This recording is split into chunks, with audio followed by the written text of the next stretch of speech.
ሳቅጨዋታህን ለምጄ ይናፍቀኛል ያንተን ባላቅም ለኔ ሳንተን ያሰኘኛል ሰው ናፍቄ ችዬ እንዴት ዝም እላለሁ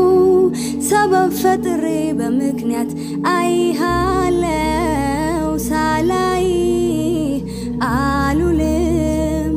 አይሆንም አይቀርም ካለህበት እመጣለሁ ናፍቀኸኝ ሰላም ውድና የተከበራችሁ የመልካም ዩቲዩብ ቤተሰቦች እንዴት ናችሁልኝ የኔ ውዶች የኔ ምርጦች እንዴት ናችሁ ደህና ናችሁ የመቤቴን በጣም ናፈቃችሁኝ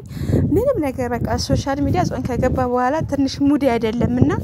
ለዛ ነው ጾም ከወጣ በኋላ ደግሞ እንራገጣለን እንደ ድሯችን እና አብዛኛው ጥያቄ እየጠየቃችሁ ነበር ማለት ነው ለምንድነው በቪዲዮ ማትመጪው ለምንድነው እንደ በቪዲዮ በተሽ እንደበን ስለነሩታ ምናምን ማታወሪ ምናምን ያላችሁ ነበር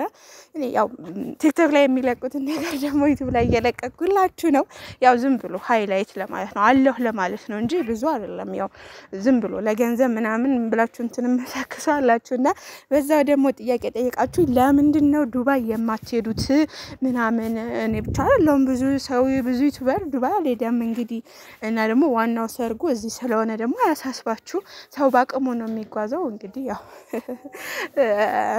ዱባይ አልተጠራችሁም ወይ ለምትሉን ብንጠራ ማቀማችን አይፈቅድም ገባችሁ ስለዚህ ሀገራችን ዋናው ሰርግ ያለው ከቤተሰብ ከናት ከአባት ስለሆነ እዚሁ ሽብርቅ ፏ ምናምን ይያለን ማለት ነው አክና ከብርላችኋለን እና ስለ ዱባዩ ስለሌላ በጣም ብዙ ጥያቄ የምጠይቁ ልጆች ስላላችሁ ነው እና ደግሞ ዋንኛው ደግሞ ይሄ ነው ሲኒ ውዶች እና ደግሞ በጣም ሊናፈቃችሁኝ መጥቼ እስከምራገጥ ድረስ አሁንም መራገጥ እችላለሁ በርግጥ ግን ያው ቅዳሴ አለ